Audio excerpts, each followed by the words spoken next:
Shalom, damai di hati, saudaraku yang dikasihi dan diberkati oleh Tuhan.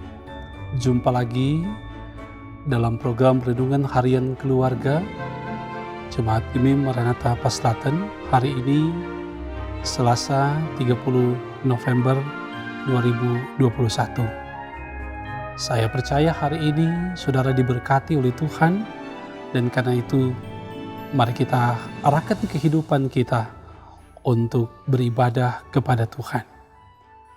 Mari kita berdoa. Tuhan Allah, Bapa kami di dalam sorga, kami mengucap syukur untuk hari baru yang Engkau berikan bagi kami. Kami bersyukur untuk kekuatan dan kesehatan yang Engkau juga berikan kepada kami. Betapa rindu hati kami, kehidupan kami diisi dengan kebenaran firman-Mu. Oleh karena itu, berkenan Engkau Tuhan, dengan kuasa Roh Kudus-Mu, menuntun kami untuk membaca, merenungkan firman Tuhan. Dalam nama Tuhan Yesus, firman yang hidup, kami berdoa. Amin. Saudaraku yang dikasihi dan diberkati oleh Tuhan kita Yesus Kristus, bacaan firman Tuhan kita hari ini ada di dalam kitab Sakarya pasal 9, ayatnya yang ke-11 dan ayatnya yang ke-12. Firman Tuhan dituliskan demikian. Mengenai engkau, oleh karena darah perjanjianku dengan engkau, aku akan melepaskan orang-orang tahananmu dari lubang yang tidak berair. Kembalilah ke kota bentengmu, hai orang tahanan yang penuh harapan. Pada hari ini juga aku memberitahukan, aku akan memberikan ganti kepadamu 2 kali lipat. Itulah bacaan firman Tuhan kita hari ini.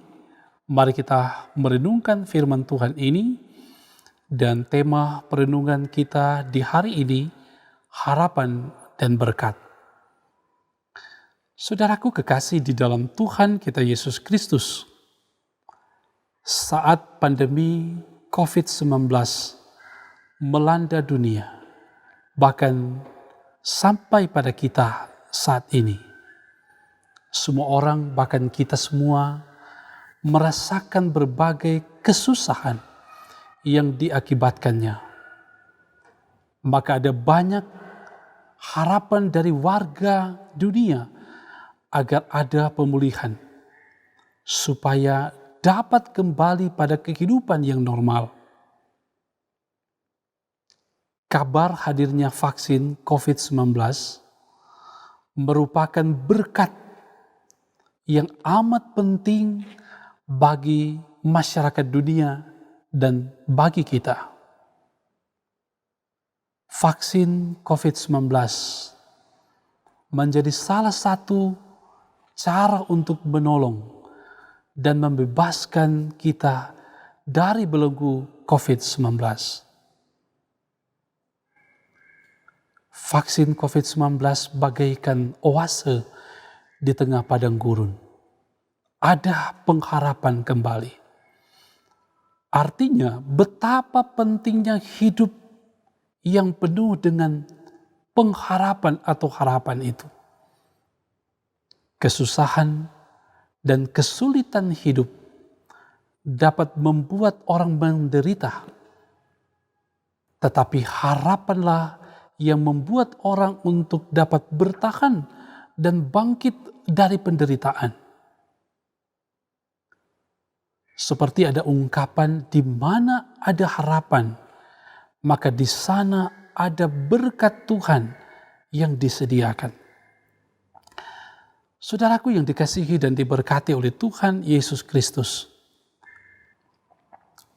di zaman Nabi Sakarya, umat Tuhan telah melewati berbagai peristiwa yang membawa mereka pada berbagai penderitaan hidup. Kota dan negeri kebanggaan mereka hancur oleh bangsa asing. Bangsa asing itu juga memporak-porandakan pusat ibadah mereka, yaitu Bait Suci di Yerusalem. Penduduknya ditangkap dan dibuang ke negeri asing, di negeri Babel. Mereka dipekerjakan secara paksa. Mereka hidup dengan cara yang tidak layak dan tersiksa secara batin.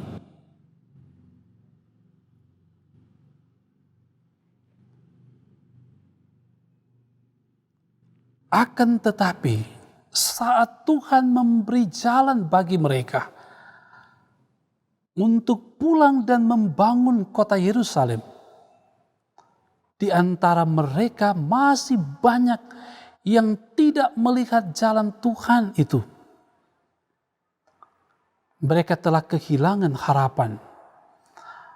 Mereka telah kehilangan sesuatu, pegangan kehidupan sebagai satu bangsa.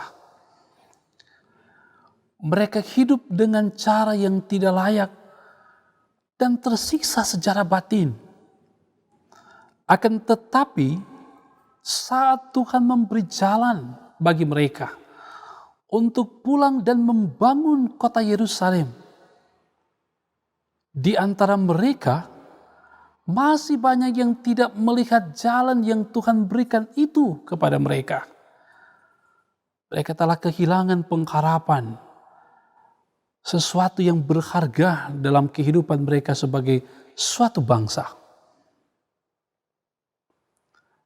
Dalam bacaan kita saat ini, Nabi Zakaria mengingatkan tentang perjanjian Allah dengan umatnya, bahwa Tuhan Allah sendiri yang akan membebaskan dan melepaskan mereka dari derita pembuangan itu.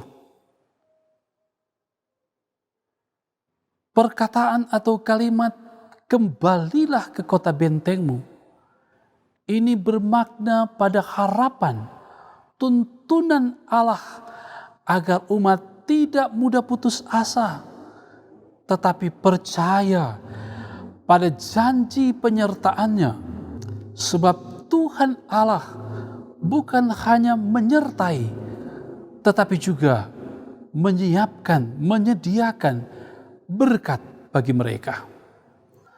Saudaraku yang dikasihi dan diberkati oleh Tuhan, kita pun seringkali diperhadapkan dengan berbagai persoalan yang tidak jarang melemahkan semangat kita, bahkan melemahkan iman kita.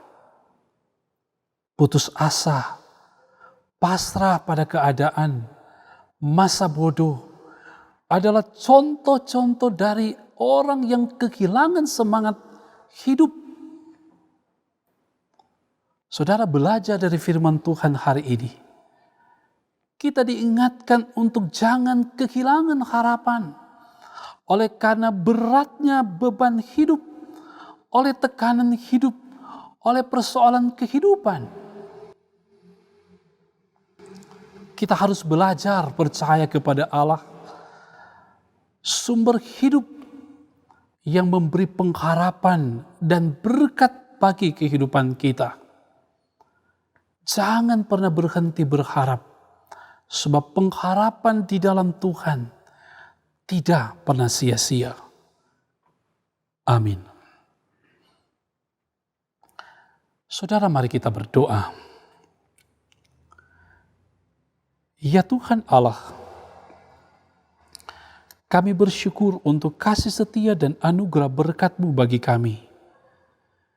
Kami berterima kasih untuk firman-Mu di tengah-tengah kehidupan kami. Mungkin saat ini kami sedang dihadapkan dengan beban kehidupan. Kami mungkin ada dalam keadaan sakit. Kami mungkin ada dalam kebimbangan, dilanda dengan kesulitan ekonomi di saat pandemi. Tapi kami sungguh yakin dan percaya Tuhan memberi pengharapan bagi kami, bahwa Tuhan tidak meninggalkan kami. Oleh karena itu kami bermohon kepadamu ya Tuhan, berkatilah kami dalam perjalanan kehidupan kami. tuntun sertai kehidupan kami. Ketika hari ini kami bekerja, biar tangan Tuhan yang penuh kasih akan menyertai kami. Jangan buat kami putus asa dengan penderitaan dan pergumulan. Tetapi Tuhan, kiranya Engkau bebaskan kami dari penderitaan dan pergumulan. Kuatkan kami menghadapi pergumulan-pergumulan kehidupan. Terpuji Engkau Tuhan. Kami percaya hari ini ada banyak berkat yang kami akan terima daripada-Mu. Dalam nama Tuhan Yesus, kami berdoa kepadamu. Amin. Saudara kekasih di dalam Tuhan, demikianlah program Renungan Harian Keluarga kita hari ini.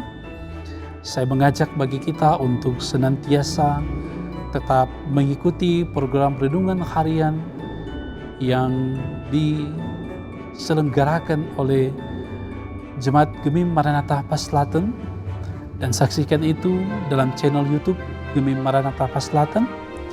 Jangan lupa untuk senantiasa bersyukur setiap hari, tetap patuhi protokol kesehatan, rajin berdoa, rajin bekerja, giat selalu, dan Tuhan memberkati kita semua. Shalom.